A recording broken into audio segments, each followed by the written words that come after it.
What is going on, wrestling fans? It's I, Steve Paul. Welcome back to 10 Count Media on today's edition to another episode of the Whole Wrestling Podcast with Earl Hebner. Earl, how you doing today?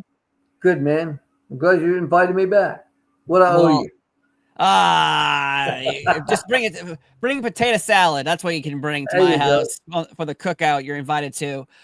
Today, though, on this show, we're talking about WrestleMania 14. I'm from Boston. It was at the Fleet Center, and they have changed their name over from the Boston Garden to the Fleet Center to the Garden. You know, it's just endless. But we're going to talk about why you missed WrestleMania 14 and why, though, you were still acknowledged on the actual pay-per-view. Now, when you're heading into a WrestleMania week, how busy is your schedule? Because you are involved with the main event. You're going to obviously be the referee for Stone Cold Steve Austin, Shawn Michaels, and Mike Tyson at WrestleMania 14.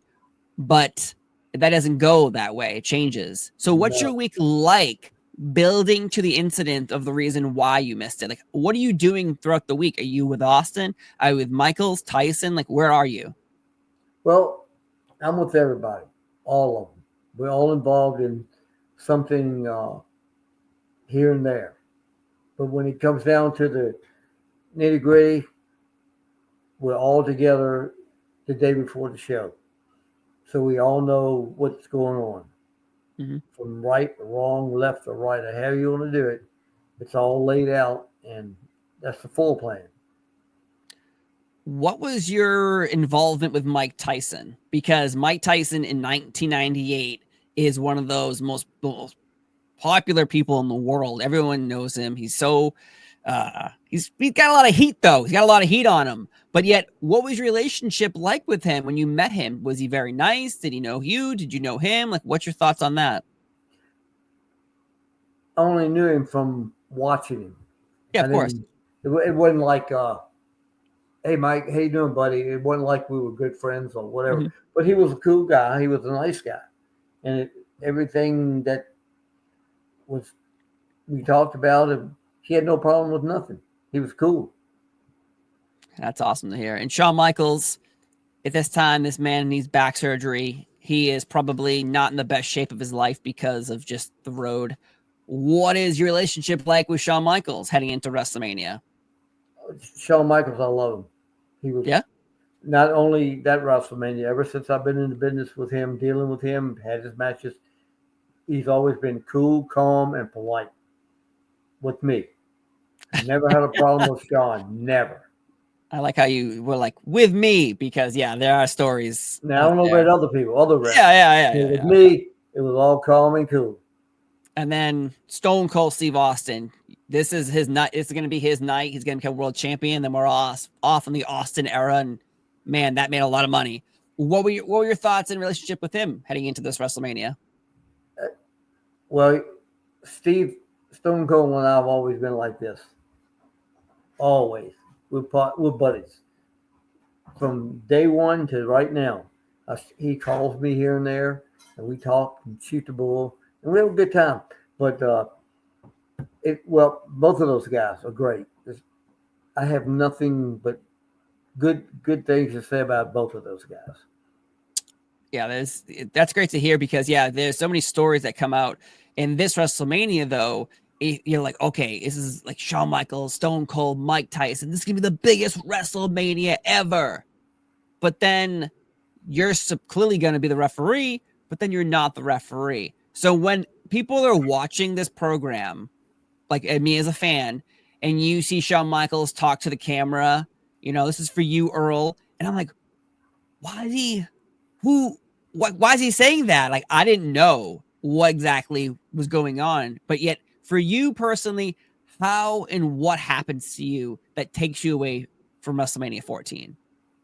Well, to be honest with you, I was at the hotel and I was sitting at a table with the Undertaker, and he says, "Come over here, let's drink a couple beers together." I said, "Okay."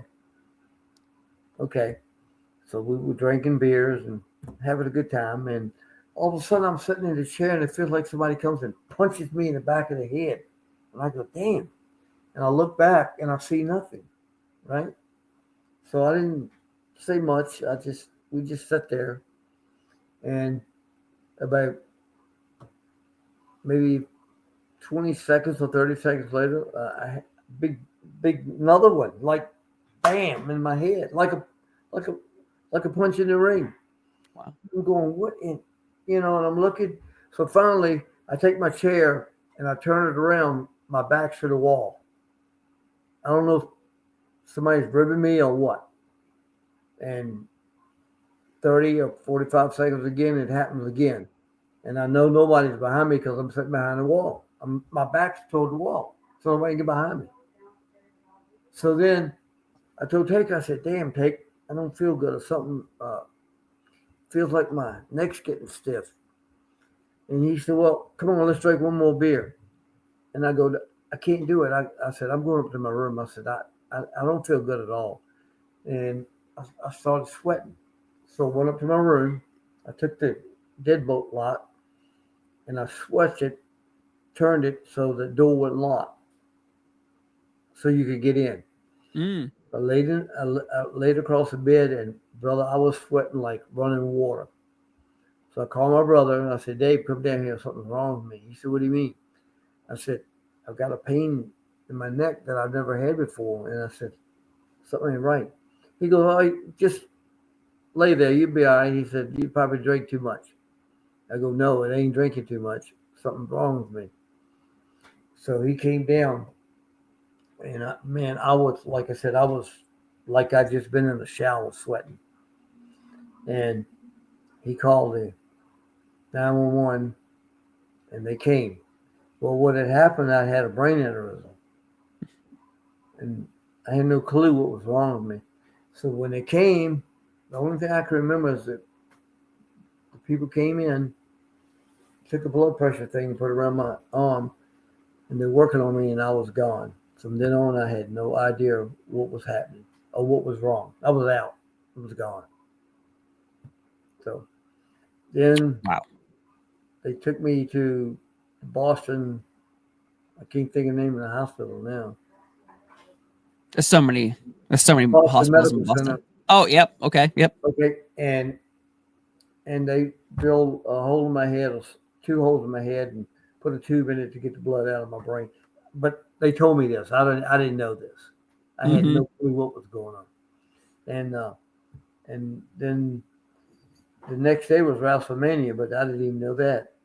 And everybody had a black band around their arm, so I was told at WrestleMania.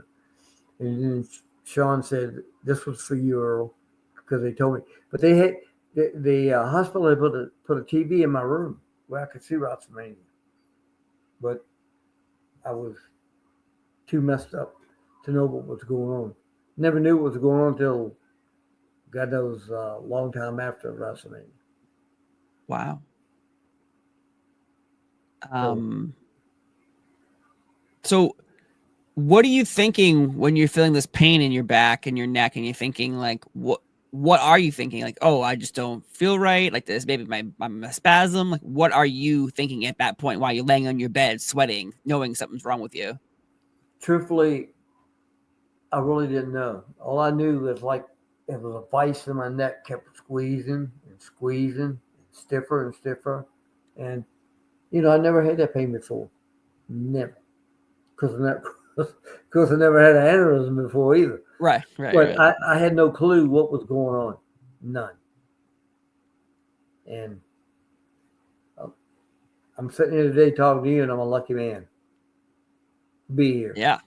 Believe me. So that incredible story because obviously things could have gone sideways, obviously, but here we are still talking about it. And so how long are you in the hospital for? Uh, 3 weeks. 3 weeks? You were in Boston in the hospital? 3 weeks. Wow. So, all right, here's another question for you then is as a referee, are you paid by appearance as well? Or Yeah. do you have a contract? So if you don't work for 3 weeks, you don't get paid for 3 weeks. Oh no, no. Well, You have a put downside it, this, guarantee. put it this way: Vince McMahon paid me in full every week. Really? I never lost a paycheck. He took good care of me. He really did. Paid me right up to everything what my contract was. I was paid. Awesome. Yeah, I was wondering. I was like, I don't know if you know, some wrestlers would wrestle injured. Obviously, you can't referee after such a serious surgery like that. And I was, I'm very curious because you hear so many stories about Vince McMahon, good and bad, and yet it's always nice to hear these stories as well because the man helped you out when you were down, and obviously he cared about you Then, then. Yes, in 1998, but not in 2025. and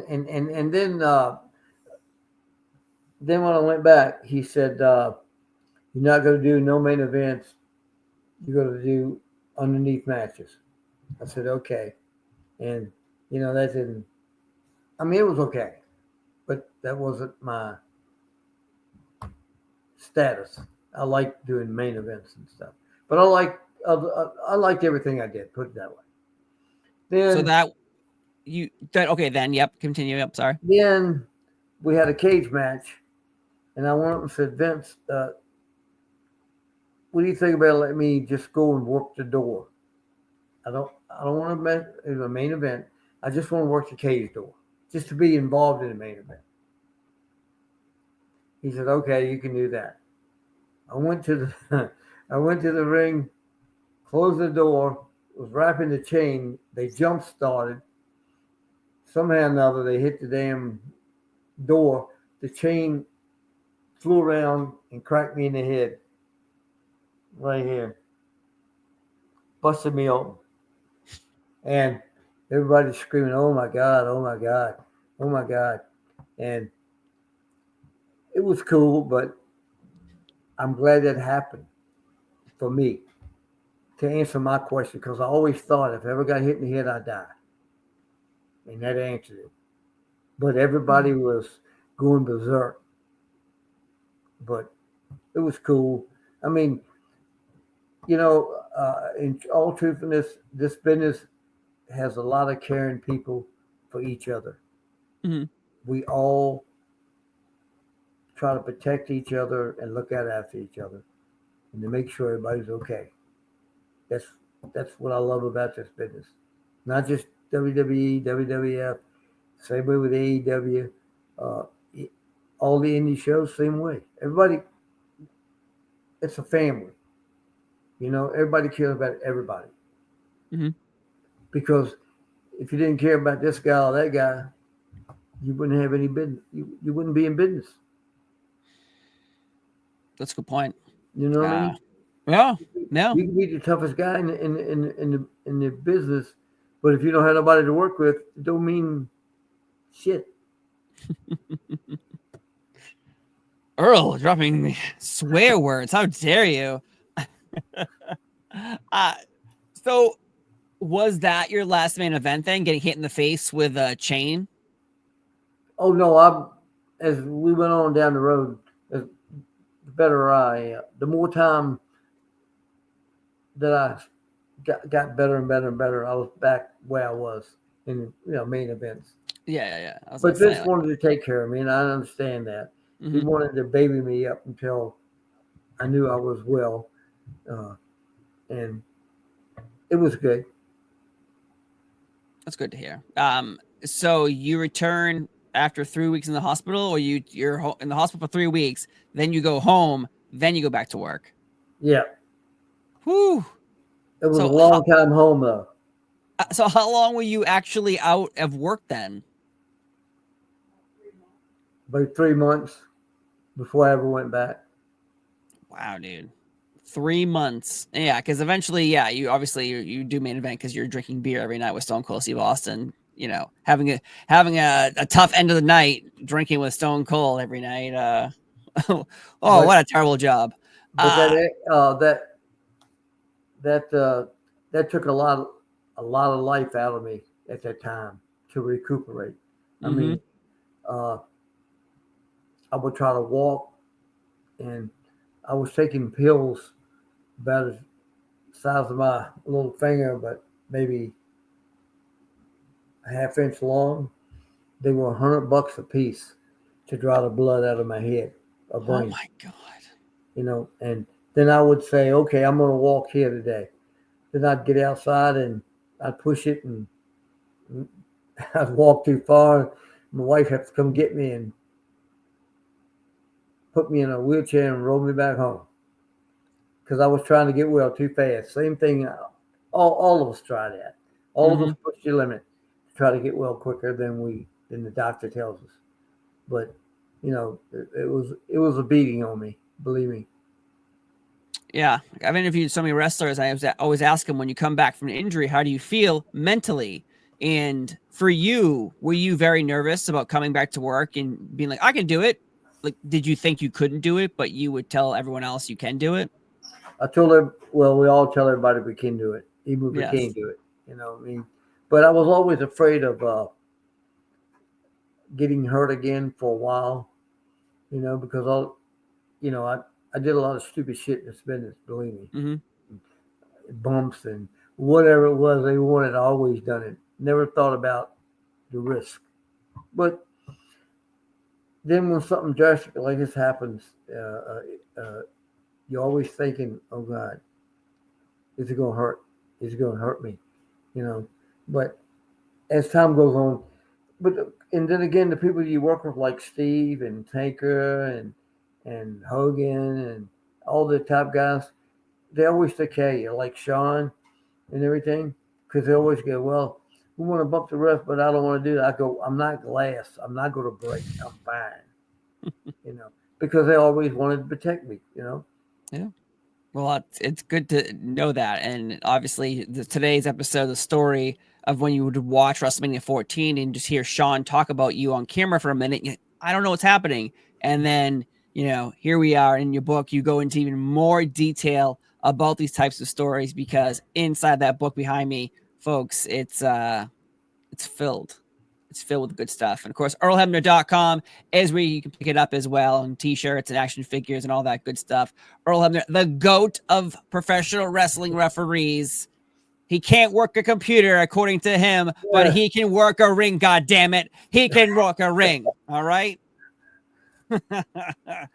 Oh man, Earl, again, it is always a pleasure talking to you about your life, your career, professional wrestling in general. And what do you got coming up next?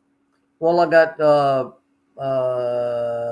back to West Virginia on June the 7th, and I got a show in New Jersey on the 14th. Boom, boom, boom. Check So out Earl there. You can ask him the question that everyone wants to know is, of course, did Vader get out of Kuwait? That was last week's episode if you want to check it out. But I am Steve Fall. He's Earl Hebner. Have a wonderful day, and we'll see you next time. Bye-bye. thank